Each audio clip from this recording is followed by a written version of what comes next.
Comércio e indústria apresentam recuperação em abril. O preço da alimentação para o trabalhador aumentou quase o dobro da inflação. Quem quer casar recebe uma conta 30% mais cara do que antes da pandemia. Operação da Polícia Federal prende delegada no Rio de Janeiro com quase 2 milhões de reais dentro de casa. Casos de hepatite misteriosa em crianças merecem atenção total de pesquisadores em Santa Catarina. Ataques da Rússia à cidade de Odessa ameaçam o fornecimento mundial de alimentos. E uma médica recém-formada do Mato Grosso do Sul decide trabalhar como voluntária para ajudar crianças na África. A partir de agora, no Jornal das 22.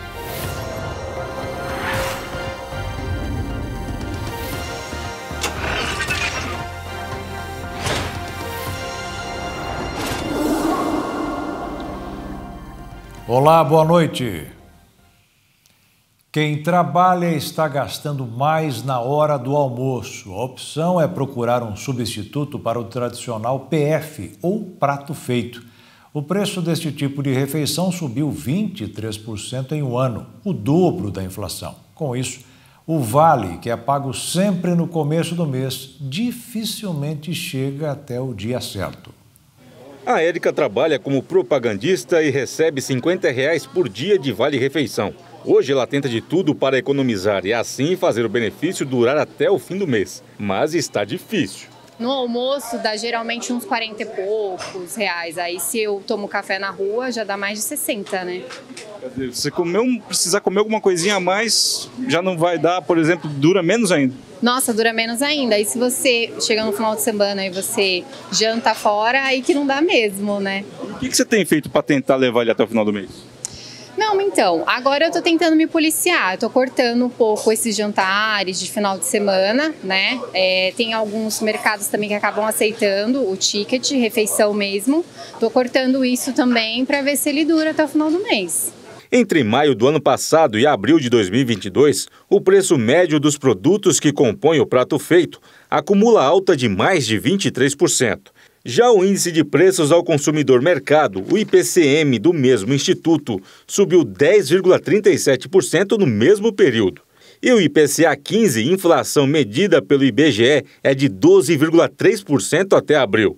O Alex é gerente de um restaurante na Zona Sul de São Paulo e constata o peso da inflação na ausência de muitos clientes que não têm voltado ao estabelecimento para almoçar. Hoje a gente vende aí uns 10, 12% abaixo do que era antigamente. Realmente o povo não tem dinheiro, tá tudo muito difícil, tudo muito caro e o dinheiro na verdade virou plástico, cartão. Foi todo mundo pro cartão, então a pessoa passa cartão em cima de cartão. Hoje em dia basicamente é isso. E para não perder a clientela, os donos de restaurantes também estão se adaptando. Cortes nobres de carnes estão diminuindo aqui do buffet. Um outro vilão também está bem reduzido, o tomate. Tudo, né, acabou subindo e nós fomos, assim, diversificando, né, de um modo que sempre visando os nossos clientes, decorações, molhos, que pudéssemos estar deixando os nossos clientes mais satisfeitos. A inflação do prato feito leva em conta a variação de 10 itens: arroz, feijão carioca, feijão preto, alface, batata inglesa, cebola, tomate, frango em pedaços, ovos e carnes bovinas. A maior alta foi a do tomate, que mais que dobrou de preço no período. Segundo os economistas, a guerra seguida da pandemia contribuiu para a alta da inflação, que atinge não só o Brasil, mas boa parte do mundo. A Ucrânia, ela tinha a produção de soja em 16%, praticamente da produção mundial, e 13% da produção de milho. A Rússia tinha a sua produção de trigo, elas impactam diretamente na formação do preço das proteínas animais, porque é a base da ração, né? Então, tanto para frangos como para suínos e para bovinos, se usa isso muito como base, né? Com a guerra da Ucrânia, o que você fez? Você restringiu, praticamente você tirou 16% da oferta de de soja, 13% da oferta de milho, mais a questão dos 13% de combustível, você vai tirando essa questão da oferta num mercado que já estava estrangulado. A alta dos preços reduz o poder de compra. O vinho australiano está no Brasil há um mês e ele já sentiu o peso da inflação nacional. Eu não sei como brasileiros podem como pagar por tudo, todas as coisas, almoçar, porque salários no Brasil não é muito alto. Eu ganho dólares australianos, não é bem alto, mas eu ganho dólares australianos, eu senti isso muito preço. Muito caro, né? O comércio brasileiro fechou o mês de abril com mais um resultado positivo. As vendas no comércio varejista brasileiro cresceram 1% em março, se comparado ao mesmo período de fevereiro, conforme informou o IBGE, o Instituto Brasileiro de Geografia e Estatística. Esse é o terceiro mês consecutivo de alta. Dessa forma, o setor fecha o primeiro trimestre com alta de 1,3%, se comparado ao mesmo período de 2021. Na comparação com março do ano passado, o indicador teve alta de 4%. Segundo o Instituto, no comércio varejista ampliado, que inclui além do varejo, as atividades de veículos, motos, partes e peças e de material de construção, o volume de vendas apresentou um aumento de 0,7% na comparação com o mês de fevereiro. Na passagem de fevereiro para março, 6 das 8 atividades apresentaram alta.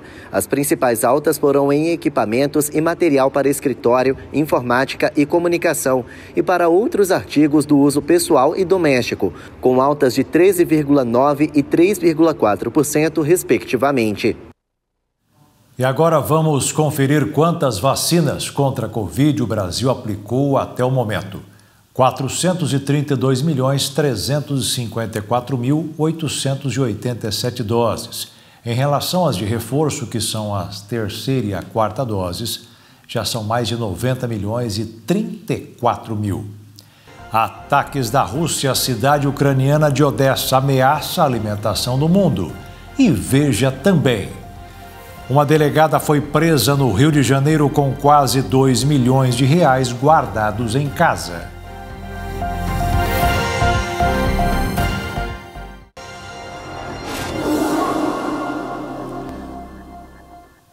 Após intensas investidas da Rússia no lado leste da Ucrânia, um outro ponto-chave do conflito foi atacado nesta terça-feira.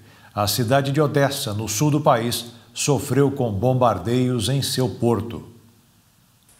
A terceira maior cidade da Ucrânia sofreu com intensos ataques russos nesta madrugada. Segundo as autoridades ucranianas, tropas russas atacaram o porto de Odessa, no sul da Ucrânia. Os bombardeios russos fazem parte do plano de dominação do Mar Negro e visam evitar que novos abastecimentos sejam realizados por via marítima ao país. Além disso, a frequência de ataques na região interromperia o fornecimento de mais armas ocidentais para o exército ucraniano. O porto sofreu com um incêndio de grande porte e deixou uma pessoa morta e outras 5 feridas. Mesmo que não consiga separar a Ucrânia do Mar Negro de maneira instantânea, as agressões russas contínuas em Odessa refletem a importância da cidade como um centro estratégico de transporte, distribuição de armas e mantimentos para o restante do país. Nos dias anteriores, os militares russos atacaram repetidamente o aeroporto da cidade e alegaram que destruíram vários lotes de armas ocidentais recebidas pelo porto local. Odessa também é uma importante porta de entrada e saída de grãos. O bloqueio da Rússia já ameaça o abastecimento global de alimentos e, principalmente, enfraquece ainda mais a economia da Ucrânia. O país já perdeu mais de 6 bilhões de dólares, cerca de 30 milhões de reais, com os bloqueios em seus portos. Além disso, a localidade é um patrimônio cultural, tanto para ucranianos quanto para russos. Atacar a região carrega um significado simbólico. Segundo relatos das autoridades locais, cerca de 7 mísseis foram lançados na direção de um shopping e um depósito. O número de vítimas ou feridos não foi divulgado pelo governo regional. Os combates na Ucrânia continuam, mas a capacidade do exército ucraniano de resistir às tropas russas começa a deixar as autoridades e o resto do mundo ainda mais otimistas. A esperança em vencer a guerra faz com que os líderes mundiais e a OTAN considerem cada vez mais que o apoio dado por eles é importante para um triunfo ucraniano no conflito. A delegada Adriana Belém foi presa no início dessa tarde na Barra da Tijuca, zona oeste do Rio de Janeiro. Em seu apartamento foram encontrados quase R$2 milhões. A ação faz parte da Operação Calígula. O dinheiro estava escondido em bolsas de grifes famosas. Denunciada por facilitar a operação de caça-níqueis, a delegada tem envolvimento com pessoas que exploravam uma rede de jogos de azar. Entre os líderes da organização criminosa estão o policial reformado Rony Lessa, réu pela morte da vereadora Marielle Franco, e o bicheiro Rogério de Andrade. Além de Belém, o delegado Marcos Cipriano também foi preso na operação. A quadrilha realizava pagamento de propina para agentes da Polícia Civil e da Polícia Militar do Estado, para conquistar benefícios e não terem empecilhos para seguir com as práticas ilegais. No total, foram cumpridos 29 mandados de prisão e 119 mandados de busca e apreensão. 30 pessoas foram denunciadas pelos crimes de organização criminosa, corrupção ativa, corrupção passiva e lavagem de dinheiro. Desde agosto do ano passado, Adriana exercia um cargo na Secretaria Municipal de Esportes e Lazer do Rio de Janeiro. Em 2020, a delegada foi candidata a vereadora e teve 3,5 milhões de votos. Na ocasião, a campanha da então candidata chamou a atenção por ela se auto-intitular Delegada Pop e contar com o apoio de jogadores de futebol e famosos como Adriano Imperador e Carlos Alberto. Após o mercado financeiro perder fôlego, o dólar fechou em queda nesta terça-feira. A moeda norte-americana caiu 0,44% e encerrou o dia cotada a R$ 5,13 na venda. Já a Bolsa de Valores caiu 0,14% e fechou o dia aos 103.109 pontos. As montadoras instaladas no Brasil produziram 185 mil veículos em abril. A alta de 0,4% foi no mesmo tamanho de março. Poderia ter sido melhor nos 4 primeiros meses do ano, quando foram produzidos 680 mil veículos. As fábricas pararam várias vezes pela falta de componentes eletrônicos. O resultado foi uma queda de 13,6% em relação ao mesmo período do ano passado.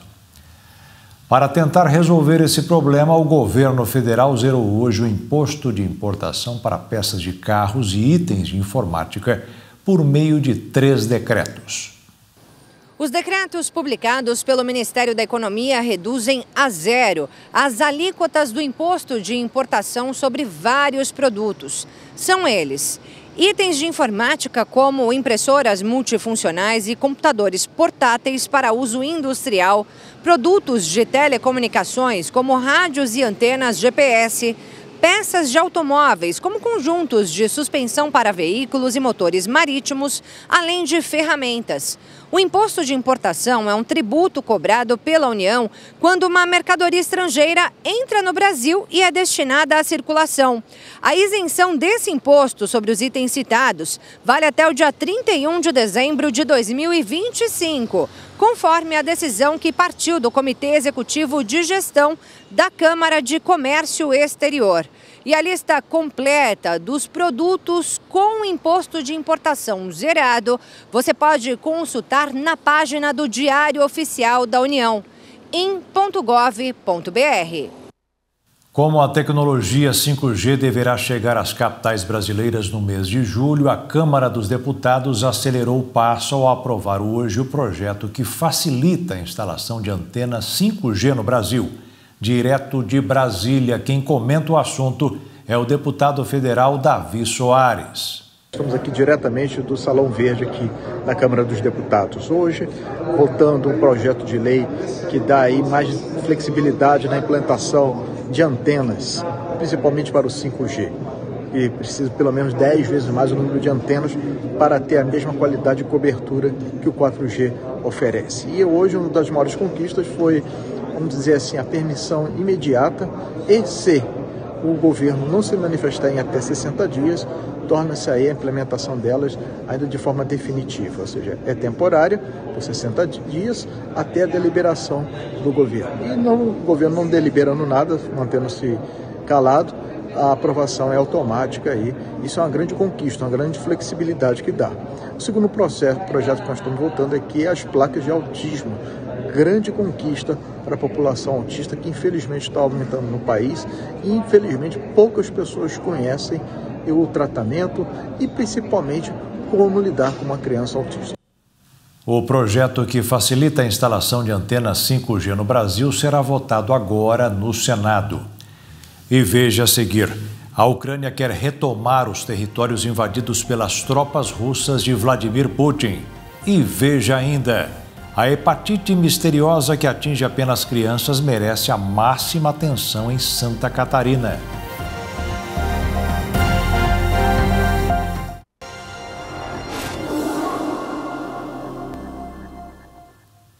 Dois casos suspeitos de hepatite desconhecida, um em uma criança de 7 anos e outra em um adolescente de 16 anos, estão merecendo atenção especial em Santa Catarina. Os casos desta doença, que atinge os pacientes de forma aguda e pode até matar, estão sendo monitorados pela Secretaria de Saúde do Estado. A Secretaria do Estado de Saúde de Santa Catarina, por meio da Diretoria de Vigilância Epidemiológica, a DIV, informou que foi notificada de 2 casos suspeitos de hepatite etiológica desconhecida. O Centro de Informações e Estratégias da Vigilância em Saúde de Santa Catarina recebeu o primeiro caso na última sexta-feira e o segundo caso nesta segunda-feira, dia 9 de maio. O primeiro caso trata-se de uma criança de 7 anos que esteve internada no Hospital Pequeno Anjo, em Itajaí. A paciente apresentou quadro de hepatite aguda, inflamação do fígado, caracterizado por icterícia, a pele e os olhos amarelados, náuseas, vômitos, diarreia e dor abdominal. O caso recebeu atendimento adequado e apresentou bom estado geral, exames laboratoriais e melhora para o acompanhamento ambulatorial com alta hospitalar no último dia 9. O segundo caso notificado é de um adolescente de 16 anos que foi inicialmente avaliado em um hospital de Balneário Camboriú no último dia 5. O paciente havia iniciado sintomas no dia 29 de abril. Ele aguarda o resultado dos exames para a hepatite tipo A, sendo negativado para os tipos B e C, além de outros exames complementares. O jovem não necessitou de internação e está sendo acompanhado em casa pela Vigilância Epidemiológica Estadual e Municipal. Os casos foram atendidos conforme o fluxo estabelecido na nota de alerta notificados pelo Ministério da Saúde. Os casos estão sendo investigados pela Secretaria de Saúde Municipal de Itajaí e de Balneário Camboriú, com apoio da DIV e o Laboratório Central de Santa Catarina para a realização dos exames necessários. A hepatite é uma inflamação do fígado que pode ter diversas causas, desde infecções virais até o consumo excessivo de álcool, alguns medicamentos e substâncias tóxicas.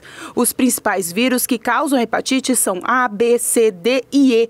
Há ainda hepatites autoimunes, que são doenças crônicas, em que o próprio sistema imunológico do indivíduo ataca as células do fígado, causando inflamação e alteração da função do órgão. De acordo com dados do Ministério da Saúde sobre a Covid-19 no Brasil, foram registradas nas últimas 24 horas 198 mortes e 20.143 novos casos. Dos mais de 30.594.000 diagnósticos, mais de 29.681.000 pessoas se recuperaram e 248.878 seguem em acompanhamento. Começaram hoje as inscrições para o Exame Nacional do Ensino Médio deste ano. Quem não conseguiu isenção da taxa deve pagar a taxa de R$ 85 até o próximo dia 28 via PIS, boleto ou cartão de crédito. Depois terá que acessar a página do participante do Enem e informar se prefere fazer a prova de maneira presencial ou digital. O Enem será realizado nos domingos, nos dias 13 e 20 de novembro. O Mutirão do Emprego tem vagas para 6.000 pessoas em São Paulo. Os profissionais mais procurados são motoristas, entregadores, vendedores e atendentes. O evento voltou a ser presencial depois de 2 anos. O Mutirão Nacional do Emprego começa no dia 16 de maio. E olha só, diversas empresas estão interessadas em contratar 6.000 pessoas só na Grande São Paulo. Essa vai ser a 7ª edição do evento, promovido pelo Sindicato dos Comerciários e pela União Geral dos Trabalhadores. E ele volta a ser presencial depois de 2 anos, por conta da pandemia. Rio de Janeiro, Salvador, Fortaleza, Goiânia, Campo Grande, Curitiba, Recife, Porto Alegre e Distrito Federal também vão realizar os mutirões. O maior número de vagas é para motorista, entregador, vendedor interno e externo e atendente. É importante que o candidato leve os seus documentos impressos e também o currículo. Outras informações pelo site ugt.org.br. A produção industrial cresceu em 9 dos 15 locais analisados pelo IBGE. A maior alta foi observada em São Paulo. Os dados foram divulgados hoje. A pesquisa feita em março pelo IBGE revelou que houve alta na indústria na passagem de fevereiro para março deste ano. A maior alta foi observada em São Paulo, com 8,4%, seguido por Ceará, Mato Grosso, Minas Gerais, Rio de Janeiro e Paraná. O único local analisado pelo órgão que teve expansão acima da média no país foi o Nordeste, com 1,8%. Na contramão, 7 dos 15 locais pesquisados apontaram taxas negativas no trimestre terminado em março, com destaque para Amazonas, Paraná e Goiás. Os estados de Mato Grosso e Minas Gerais apontaram altas de 7% no acumulado de 12 meses. Os frequentes apoios de diversos líderes mundiais aumentam a ambição ucraniana para o conflito contra a Rússia. Após a chegada de armamentos da OTAN e anúncios de ajuda alemã, o país buscará a retomada de territórios capturados por Putin. No dia em que a guerra completou 76 dias, os ataques às regiões do lado leste e sudeste retornaram de maneira expressiva. Após a evacuação da maioria dos civis que estavam presos na siderúrgica de Azovstal, novos combates ferozes e bombardeios foram retomados na fábrica. Os ataques aéreos, focados em áreas próximas às 2 chaminés, atingiram principalmente as oficinas na usina. Ao que parece, as forças ucranianas pretendem lutar na região até a última bala ou até que a comida acabe. Até lá, os conflitos militares continuarão na siderúrgica de Azovstal. Já em Donetsk, um templo religioso russo foi destruído pelas tropas ucranianas. O local era utilizado pelo exército russo como ponto estratégico. As respostas ucranianas dão esperanças de que poderão afastar os russos das áreas dominadas e retomar as cidades controladas pelos separatistas. E por falar em retomada, os ucranianos tentam voltar à vida normal, mesmo ainda sob bombardeios russos em partes do país. Em Kiev, a prefeitura disse que quase 2/3 dos 3 milhões de habitantes da cidade retornaram à capital ucraniana. O prefeito Vitaly Klitschko ressaltou que, apesar do toque de recolher e dos controles nas estradas, as pessoas podem retornar sem medo se não for um empecilho. A confiança em retornar à cidade é fruto de um apoio importante que a Ucrânia recebeu no dia de hoje. Os ministros das Relações Exteriores da Alemanha e da Holanda estiveram em Kiev para uma reunião com o presidente da Ucrânia, Volodymyr Zelensky. Durante o encontro, foi debatido o apoio militar à Ucrânia em seu conflito com a Rússia, bem como supostos crimes de guerra cometidos por tropas russas. Na reunião, também foi debatido o embargo das fontes energéticas russas. Zelensky disse que a Ucrânia precisa do potencial embargo de petróleo da União Europeia e de mais apoio militar na esfera da aviação para tentar, de alguma forma, vencer a Rússia. Quem também celebrou os possíveis acordos foi o ministro das Relações Exteriores da Ucrânia. Dmytro Kuleba, durante uma coletiva de imprensa, demonstrou entusiasmo com a mudança de posição da Alemanha. O apoio do restante do mundo no combate à guerra promovida por Putin pode enfraquecer a Rússia em diversos pontos e instaurar, de maneira definitiva, a paz no leste europeu. Segundo a Organização das Nações Unidas, o número de ucranianos que fugiram de seu país desde a invasão da Rússia no dia 24 de fevereiro está se aproximando dos 6 milhões. Essa é a maior crise de refugiados na Europa desde a Segunda Guerra Mundial. E veja a seguir, o preço de festas de casamento estão custando 30% mais do que antes da pandemia. E veja ainda, uma médica recém-formada do Mato Grosso do Sul decide trabalhar como voluntária para ajudar crianças na África.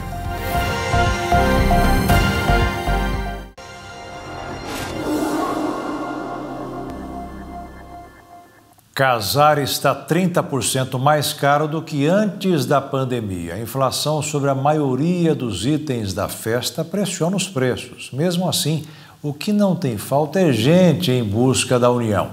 A previsão de casamentos para este ano é quase 50% maior que o normal.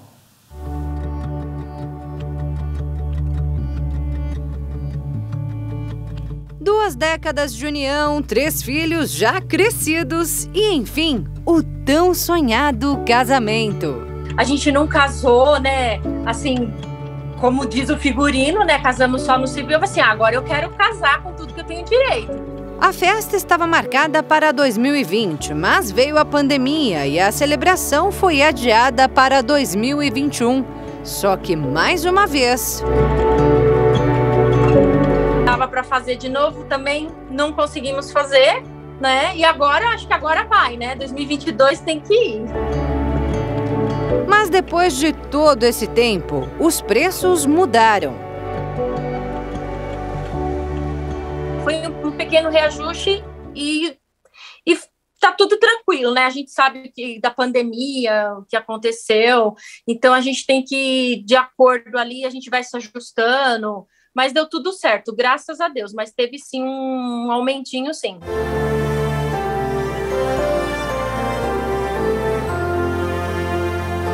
Fazer uma festa hoje pode ficar até 30% a mais do que antes da pandemia. Afinal, tudo ficou mais caro, principalmente a alimentação e a decoração. As flores naturais, por exemplo, tiveram alta de 400%. E esse aumento, segundo o Mário, que é proprietário de um espaço para eventos em São Paulo, tem explicação. Hoje só quem tem flor é quem tem estufa. Quem tem estufa está com preço muito alto. Quem plantou, perdeu na chuva. Então hoje flor está bem complicado. Antes a complicação fosse só essa. Se a gente for pensar assim em carne, né? Em casamentos, o filé mignon era R$40 o quilo e agora está R$100 o quilo. Então, e esse custo financeiro, no geral, tanto dos combustíveis, dos alimentos, etc., também foram repassados para os profissionais de eventos. Então, também a mão de obra subiu. Claro, a gente entende que ela não subiu completamente, mas também subiu todo o custo geral. Como água, luz e gás. Tudo isso pesou no orçamento desse, que foi um dos setores mais afetados durante a pandemia. Nós somos o mercado que mais sentiu. O mercado de eventos foi o primeiro que terminou na pandemia e foi o último que voltou da pandemia. E agora o empresário ainda tem que ter cautela em repassar os custos para não perder clientes. Tem festas que nós empatamos. Nós não temos lucratividade para que nós possamos nos manter no mercado, né? A gente tem que ver os dois lados, né? Do fornecedor e do consumidor. Então, a gente conversando um aqui, um ali, a gente se ajusta, né? A gente ajuda um ou outro. Ajusta daqui, aperta dali e no final tudo tem que caber no orçamento, mesmo com os aumentos. Porque eles vêm com um sonho na mão da gente, para a gente desmembrar e o que eles conseguem fazer e dentro desse protocolo, dentro de tudo que existe dentro do casamento, o que fica bom e o que não fica bom. Então eu acabo auxiliando num primeiro momento para eles colocarem primeiro o que é principal e eu costumo chamar assim, depois a gente vai colocando as perfumarias finais para que eles possam estar dentro do custo que eles têm hoje. E essa lista tem que incluir tudo mesmo, até o vestido de noiva, que também ficou mais caro. mas elas sempre querem o melhor. E o melhor hoje está em torno de 30%, 40%, às vezes até 80% mais caro do que elas viram antes da pandemia. Mesmo assim, o que não falta é gente querendo casar. Dados da Abrafesta mostram que cerca de 1,1 milhão de casamentos são realizados por ano no Brasil. E agora, com a trégua da pandemia, a previsão para 2022 é de um total de 1,6 milhão, quase 50% a mais do que o normal. E para o ano que vem, a expectativa é ainda maior. Ontem eu tive um dado importante de que 23 está tudo lotado. Tem muitas pessoas que não têm mais data em 2023. A Maiara e o Irã tiveram dificuldade em encontrar data. Eu tive que mudar assim, de data umas 3 vezes. Mas aí, como eu encontrei esse espaço que eu gostei muito, que é na Zona Norte, né? E esse espaço especificamente tinha a data que a gente queria. Mesmo com os preços mais altos, o casal decidiu não esperar. Era um sonho nosso, né? E aí, como o pedido veio no final do ano, eu falei, vamos realizar, né? Quando é sonho, não importa o preço. Exatamente. A gente dá um jeitinho, a família ajuda um pouco, né? Agora é torcer pelo lucro da gravata do noivo e o sapato da noiva, que vão fechar a festa do casal. E espero que os convidados também, né, tenham essa compaixão aí.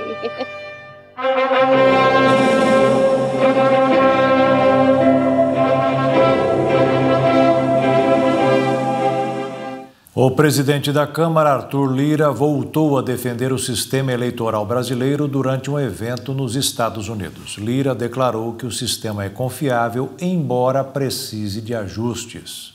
O parlamentar declarou não poder dizer que esse sistema não funciona em razão de ter sido eleito por ele durante 6 eleições, mas defendeu a ideia de que alguns ajustes devem ser feitos para a realização do pleito. Lira também ressaltou que a eleição será polarizada, seguindo o ritmo que vem acontecendo em outros países, e que o povo vai escolher aquele que bem entender para ser o representante da nação. Mas que, independente do resultado, é importante ter um cenário político tranquilo durante o período eleitoral. Em discurso para investidores, Lira disse que as instituições brasileiras são fortíssimas e funcionam plenamente. O presidente da Câmara terminou dizendo que o centro tem sido o equilíbrio entre os 2 extremos políticos em Brasília. Os parlamentares do norte do país não se deram por vencidos nas discussões sobre o projeto que reduz o IPI sobre vários produtos fabricados fora da Zona Franca de Manaus.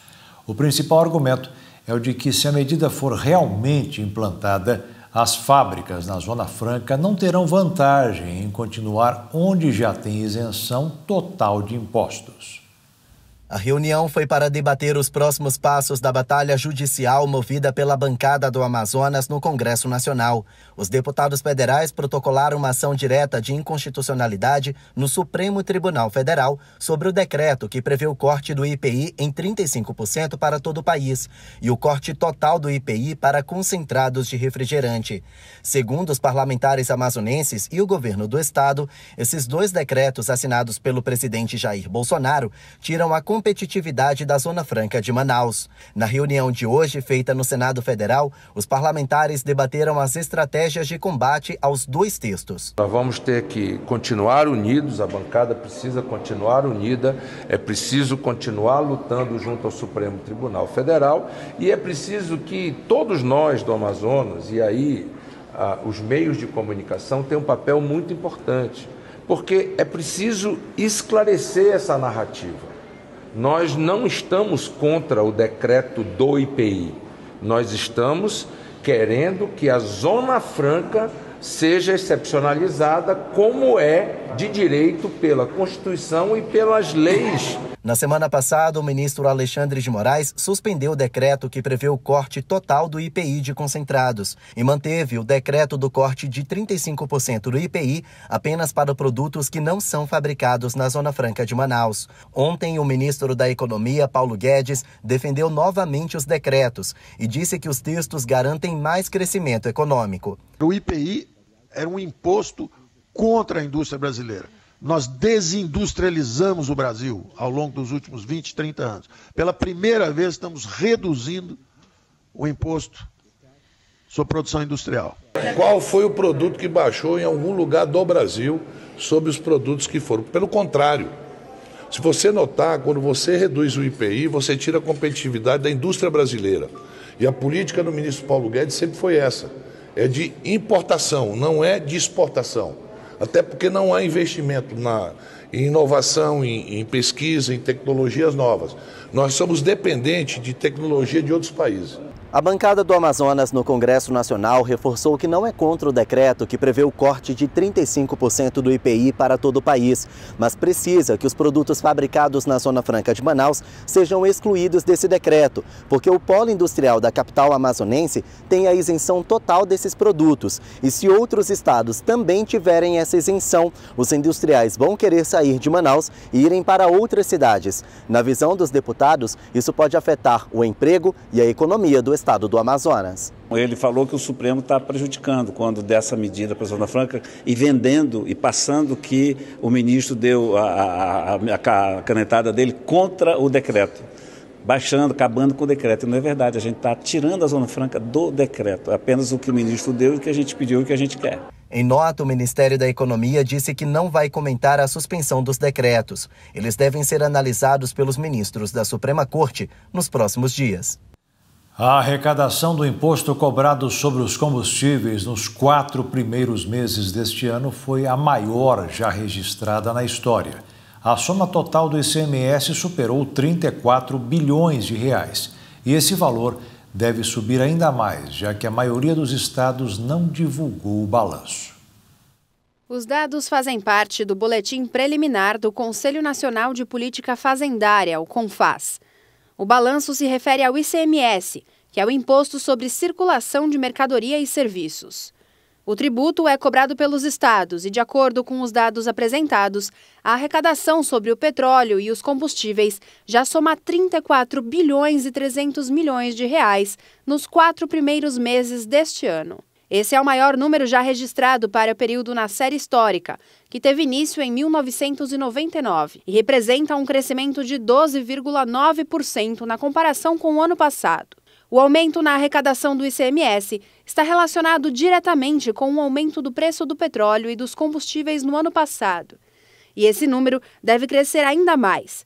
Isso porque a maioria dos estados brasileiros ainda não enviou as informações referentes ao mês de abril, entre os quais São Paulo, Rio de Janeiro e Minas Gerais. Os dados devem ser fornecidos até o final de junho. O CONFAS é um órgão chefiado pelo ministro da Economia, Paulo Guedes, mas também conta com a participação dos secretários da Fazenda dos estados. O Manchester City anunciou hoje a contratação do atacante Haaland. O norueguês de 21 anos estava no Borussia Dortmund e será jogador do time inglês a partir de julho. Após meses de especulação, a novela chegou ao fim. Haaland trocará o futebol alemão pelo futebol inglês. Para contar com o jogador, o Manchester City vai desembolsar cerca de 70 milhões de euros, aproximadamente 375 milhões de reais, para pagar a multa rescisória do norueguês com o Borussia Dortmund. O salário do atacante deve superar os 20 milhões de euros por ano. Para realizar a transferência, o City venceu a concorrência com seus rivais europeus Real Madrid, Barcelona e Paris Saint-Germain, que também haviam demonstrado interesse no atleta. Haaland começou a carreira em times da Noruega e passou pelo Salzburg da Áustria antes de chegar ao Borussia Dortmund. Com 85 gols em 88 jogos desde a sua estreia pelo clube alemão, ele se consolidou como um dos principais nomes do futebol europeu. Na temporada passada, foi eleito o craque do campeonato alemão e o melhor atacante da Liga dos Campeões. O jornalista Alberico de Souza Cruz morreu hoje, aos 84 anos de idade. Depois de passagens pelos jornais do Brasil e diários associados e revistas Veja e Manchete, ele foi contratado pela Rede Globo, onde a partir de 1980 comandou a Central Nacional de Jornalismo da emissora. Alberico estava internado com leucemia em uma clínica na zona sul do Rio de Janeiro. Por causa de complicações, ele deixa sua mulher Regina, 2 filhas, Cristiana e Janaína, além de 3 netos. Uma médica campograndense, sul-campograndense, recém-formada, deixou a vida de classe média alta aqui no Brasil para ir para a África. Ela está ajudando crianças em situação de extrema pobreza e desnutrição. Isabelle Carolina tem 27 anos. Formada em medicina, decidiu trabalhar como voluntária na África, num país chamado Benin. Depois de 3 experiências de 1 mês cada nos períodos de férias da faculdade, decidiu agora ficar 1 ano ajudando num orfanato que atende 36 crianças e adolescentes, entre 6 e 18 anos. Eu trabalho com palestras, com educação sexual, com palestras com a questão para as mães da amamentação, com palestras que previnem também problemas que elas possam vir a ter por carregar muito peso. Mas as crianças, elas são nosso foco, porque é uma maneira mais fácil de você atingir o coração. Isabelle lida com problemas crônicos como malária, desnutrição, falta de água e ainda precisa conviver com o preconceito de ser mulher, jovem e branca. Porque uma cultura tradicional, tribal, ela valoriza muito os anciãos, as pessoas mais velhas. Então é muito difícil a gente entrar. Então é com muita humildade, eles precisam ver que eu deixei tudo para trás, o meu país, a minha vida lá. Estou aqui por eles. Quando eles acreditam nisso, eles conseguem ouvir um pouquinho mais a gente. Apesar de estar a cerca de 50 quilômetros de um conflito civil envolvendo maioria muçulmana, Isabelle afirma que não tem medo e vai ficar como voluntária pelo menos 1 ano no oeste da África. O principal desafio da médica é combater a desnutrição infantil. Nós oferecemos alimentação para elas. Geralmente, elas aqui se faz uma refeição ao dia. Então, elas estão acostumadas com essa realidade. Pode ser estranho para nós no Brasil, mas é um costume local. Tanto pais que não têm condições, eles vêm aqui, pedem, falam, olha, eu não tenho nem para mim. Por favor, deixe meu filho comer aí. São 3 voluntárias, uma do Canadá, Alemanha e a Isabelle do Brasil. Elas trabalham nas áreas escolar, de saúde, espiritual e emocional. Então a gente ensina eles a entenderem como se tratar uns aos outros, porque nós encontramos uma realidade de muita agressão aqui física, os pais com relação aos filhos, e também a maneira do ensino escolar é assim. Então, da mesma maneira que era no Brasil nos anos 70, ali que usava palmatória, aqui ainda é utilizado. Ainda as crianças, quando vão na escola, os professores usam da violência física para ensinar. Então, uma realidade bem presente que a gente convive. Então, quando a gente vê 2 crianças brincando, com certeza, se elas brigarem, elas vão se tapear, elas vão entrar em vias de fato.